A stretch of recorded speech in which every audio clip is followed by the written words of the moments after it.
Bonjour à tous et bienvenue sur ma chaîne des mailles et des couleurs. Je m'appelle Pauline, j'ai 31 ans et je vis en Normandie. Nous parlons ici principalement de tricot, de laine et de couleurs. Tout d'abord, je souhaite vous souhaiter une très belle année 2025, pleine de joie, pleine de douceur et surtout de très beaux projets tricot sur vos aiguilles. J'espère que vous avez passé de belles fêtes de fin d'année et je suis très contente de vous retrouver ici pour la première vidéo de 2025.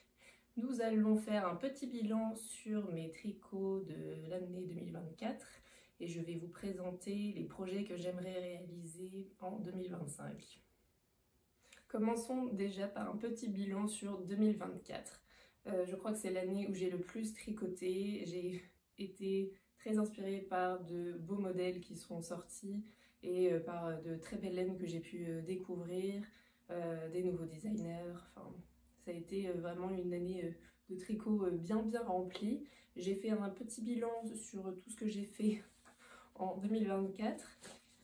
J'ai calculé à peu près que j'ai tricoté 13 km de fil. Alors je ne peux pas comparer avec l'année précédente parce que j'ai pas fait le calcul. J'ai pas la liste exacte de tout ce que j'avais fait en 2023, mais 13 km ça me paraît déjà pas mal. À voir si j'arrive à faire mieux ou pas en 2025 ou si c'était vraiment le maximum que je puisse faire. Alors en 2024, j'ai tricoté 8 pulls taille adulte, dont 7 qui étaient pour moi. 2 hauts d'été qui étaient pour moi là aussi, 6 paires de chaussettes dont 3 que j'ai offerts, un petit pull bébé, une couverture bébé, 3 bonnets, 4 bandeaux qui étaient des cadeaux, un châle et une petite écharpe. Donc ce qui fait à peu près 13 km plus ou moins suivant ce que j'ai calculé. Je ne vais pas calculer au gramme près, donc voilà, c'est une estimation, mais je trouve déjà que c'est pas mal. Alors je vais vous faire une petite rétrospective sur tous les pulls que j'ai tricotés pour moi en 2024. Il y en a donc 7. Je peux commencer par celui que je porte actuellement qui est le Stick Season de Rebecca Clos que j'ai tricoté en Drops Daisy. Je l'aime énormément ce modèle, j'aime beaucoup la forme, j'aime beaucoup la couleur, j'aime beaucoup le petit motif qui est juste sur l'empiècement, le détail des côtes qui sont prolongées ici sur le corps. Malheureusement, la laine bouloche énormément et donc je le porte assez peu finalement. Je l'ai beaucoup tricoté, porté au début, quand je l'ai terminé, je crois que c'était en avril, mais je me suis vite rendu compte qu'il boulochait énormément et donc ça devient un peu plus un pull d'intérieur plutôt qu'un pull que je peux mettre tous les jours, à moins de l'avoir débouloché la veille. Voilà, il est à un point où j'ose même pas forcément sortir avec. Là pour aujourd'hui, je l'ai débouloché pour avoir le plaisir de le porter, mais voilà, l'état ne va pas rester comme ça très longtemps. Donc je pense que c'est un modèle que je vais tricoter à nouveau un jour, peut-être dans le même style de couleur pour garder un pull bleu électrique. Et en plus, voilà, vu que j'aime beaucoup la forme, je pense que je le referai.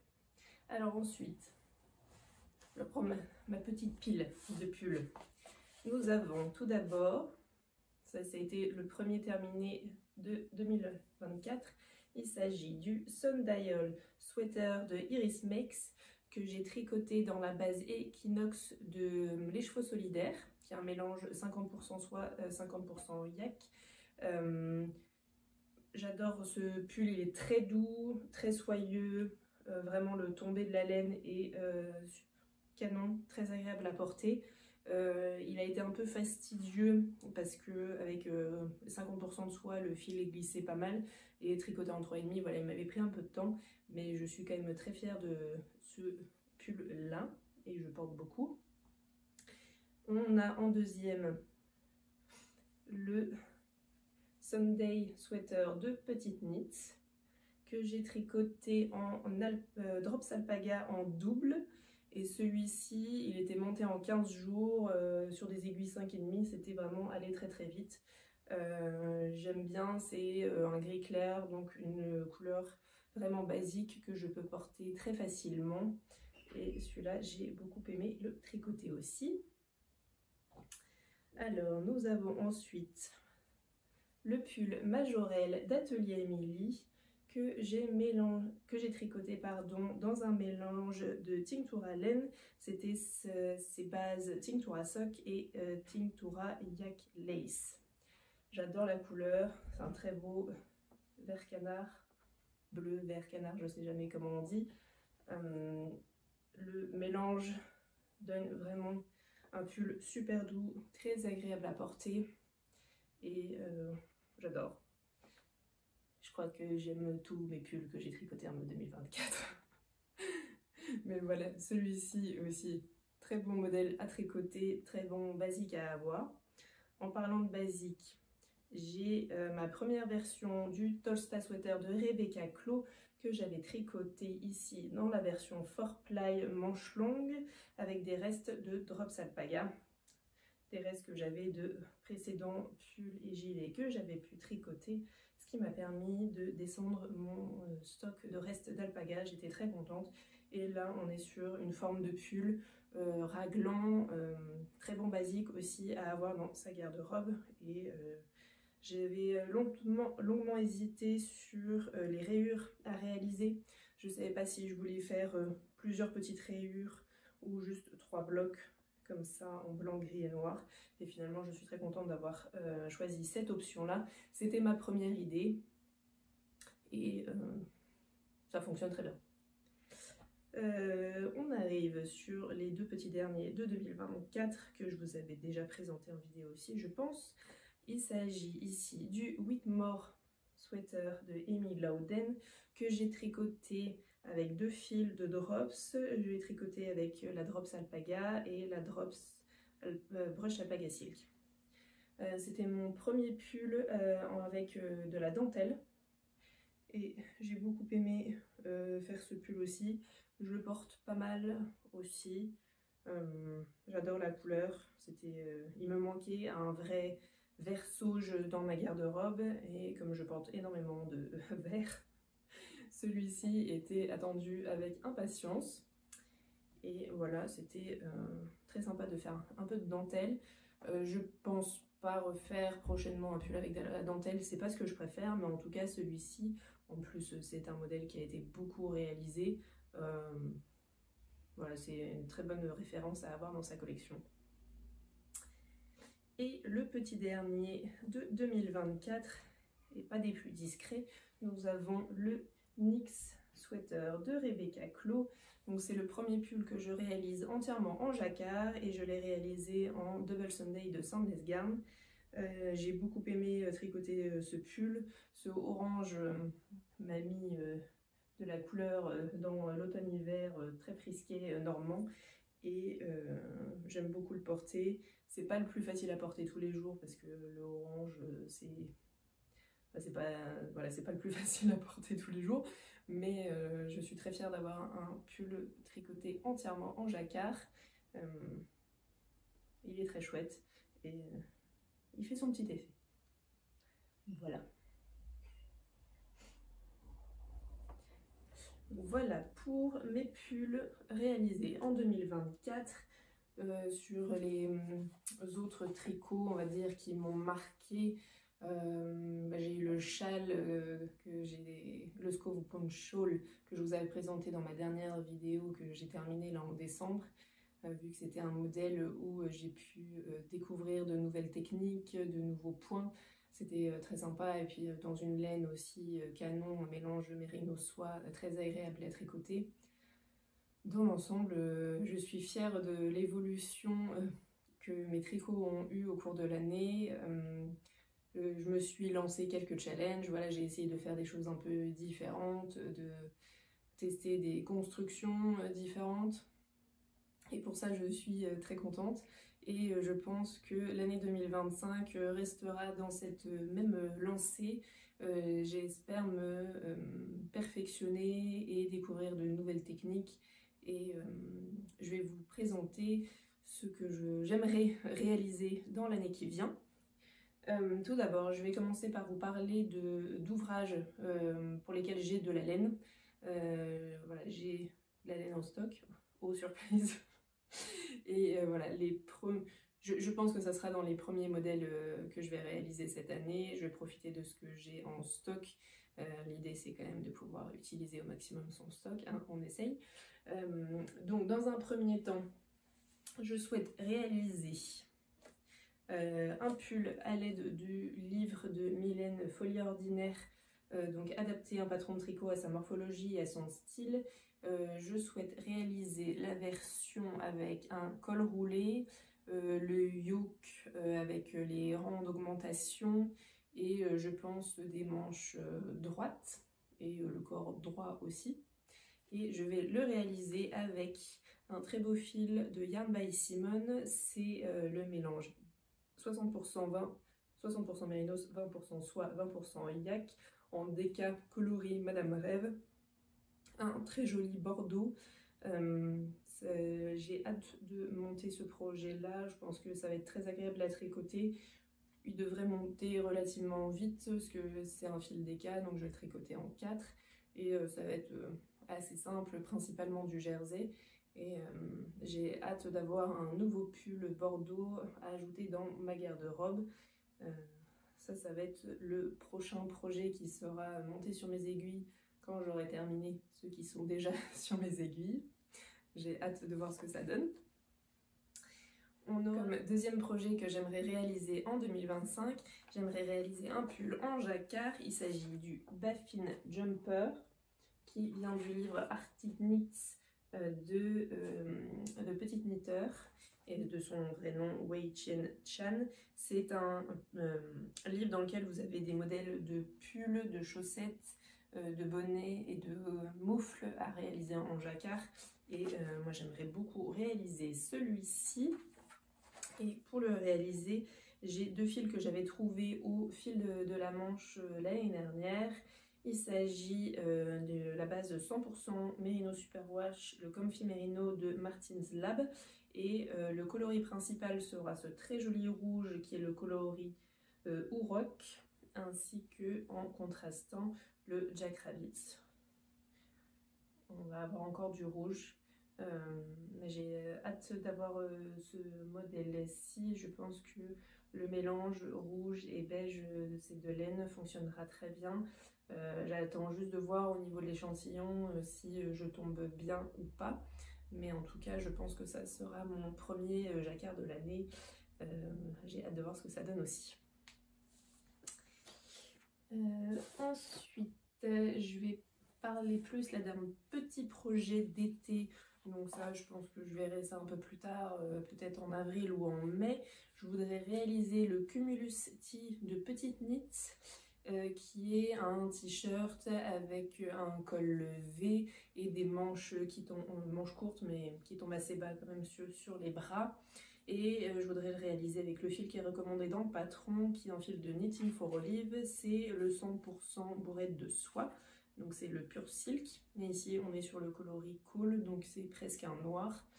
Et voilà, ça sera mon projet d'été pour cette année. Il y en aura peut-être un autre qui arrivera en cours de route, mais en tout cas j'aimerais rajouter celui-ci dans ma collection de top d'été. Et je suis assez curieuse de tricoter ce fil-là, parce qu'il n'a pas du tout un rendu lisse. Et ouais, j'ai hâte de voir ce que ça donne tricoter et même porter aussi, voir si c'est agréable ou pas. Mystère total, je vous ferai part de mes retours bien évidemment. Mais voilà pour le petit projet d'été.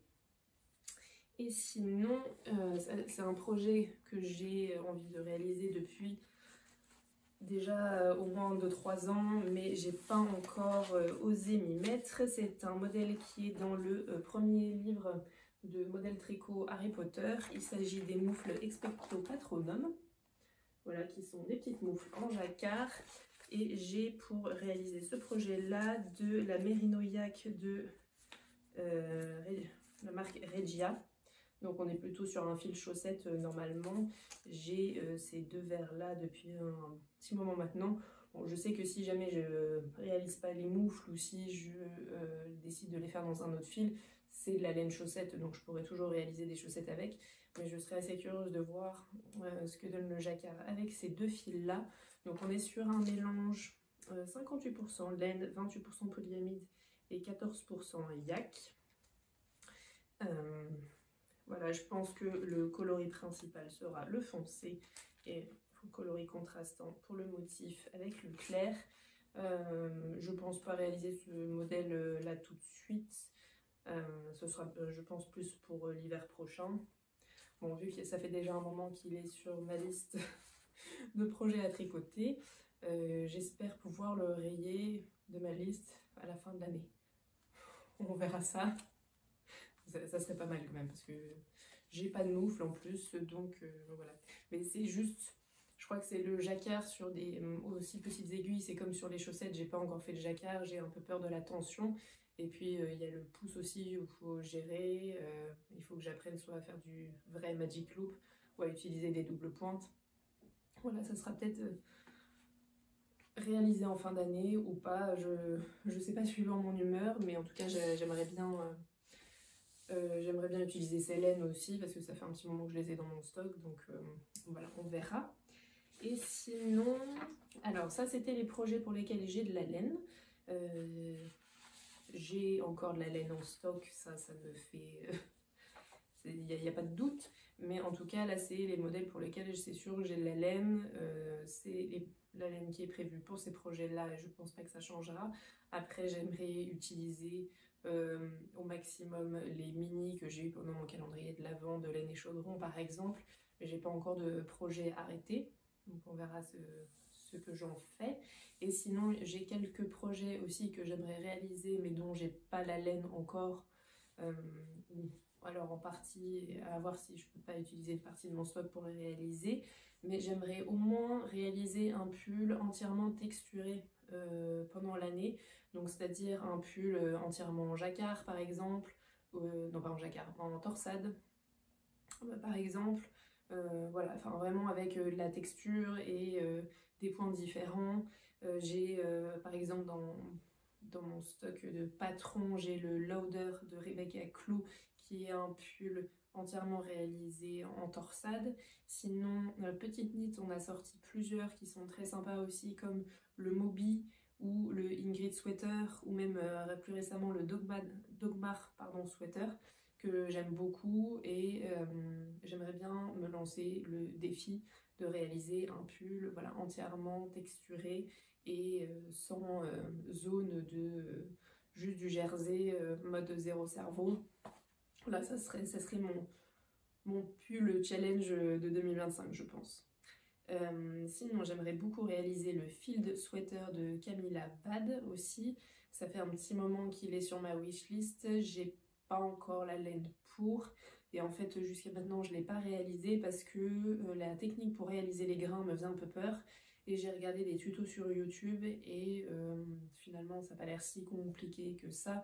Et puis, comme le motif est que sur l'empiècement, en fait... c'est vraiment le début où il faut vraiment être concentré, après le reste est en jersey, donc ça devient plus simple. Et j'aime vraiment beaucoup aussi l'effet texturé de ce pull-là. Et donc voilà, j'aimerais beaucoup réaliser ce pull-là, à voir dans quelle laine, ça je ne sais pas encore. J'ai aussi sur ma wishlist un pull là plutôt simple en jersey, il s'agit du Smoking de Atelier Emily. Une forme intéressante, une construction différente parce que c'est principalement les diminutions qui partent depuis les épaules. Enfin, voilà, j'ai pas encore de laine non plus pour le faire, mais je pense dans les modèles, on va dire un peu plus simples à avoir à côté d'un pull entièrement en torsade par exemple, il peut être pas mal à faire. J'ai ajouté récemment aussi sur ma liste le châle Viviane de l'atelier des Glénettes. C'est un châle qui a été proposé dans l'e-book de la box de Noël de l'écheveau solidaire, donc qui est sorti très récemment. Elle a montré très récemment quels étaient les modèles qui étaient dans sa box de Noël, et j'aime beaucoup le châle, la torsade est vraiment très très jolie. Et j'aimerais bien réaliser ce modèle-là. J'ai une nouvelle passion pour les châles, donc je pense qu'il y en aura d'autres qui vont venir dans l'année. Mais en tout cas, là, j'ai un peu flashé sur ce modèle-là, donc j'ai pas encore de laine pour le réaliser non plus. Et j'ai déjà un châle pour l'instant sur mes aiguilles, donc à voir si c'est pas le prochain. Mais en tout cas, celui-ci m'a bien donné envie, et dans la laine qui est proposée aussi sur les photos, qui est dans un très joli vert. Donc peut-être celui-là aussi. J'aimerais réaliser, enfin, me faire une cagoule aussi cette année pour voilà, voir ce que ça donne par rapport à juste avoir un bonnet et une écharpe. Voilà, je me dis avoir une cagoule, ça peut être pas mal, surtout que j'ai pas de capuche sur mon manteau. Donc je me dis que ça peut être un bon ajout aussi dans ma garde-robe. C'est Atelier Émilie qui propose différents modèles. J'ai retenu le olive ou le bombec. J'ai aucun des deux modèles pour l'instant, donc je verrai lequel je choisis, et j'ai pas la laine non plus. Peut-être que pour le coup je pourrais utiliser une laine que j'ai déjà dans mon stock pour réaliser ce projet-là. Je vais voir. Et sinon, j'aimerais beaucoup essayer de faire quelque chose en brioche cette année. J'ai pas encore testé la brioche. C'est quelque chose jusqu'à maintenant qui ne m'attirait pas spécialement. Je cherche pas forcément à faire quelque chose de bicolore non plus. Mais c'est vrai que je le vois beaucoup sur des châles, par exemple, et même sur des pulls entièrement faits en brioche, mais unicolore. Et j'aimerais bien essayer pour que au moins ça soit pas quelque chose qui me bloque si je vois un modèle que j'aime beaucoup et je me dis ah bah non, il y a de la brioche, du coup je ne vais pas le faire. Voilà, ça pourrait être mon deuxième challenge après un pull entièrement texturé, de me mettre à la brioche et de voir pour faire un bonnet peut-être par exemple en premier pour tester, et puis voilà, découvrir de nouvelles techniques, ce serait pas mal. Et vous, quels sont vos projets pour 2025? Est-ce que vous avez des petits challenges que vous souhaitez aussi mettre en place? Ou est-ce que vous allez continuer sur la même lancée que l'année dernière? Je suis assez curieuse de savoir. N'hésitez pas à me mettre tout ça dans les commentaires.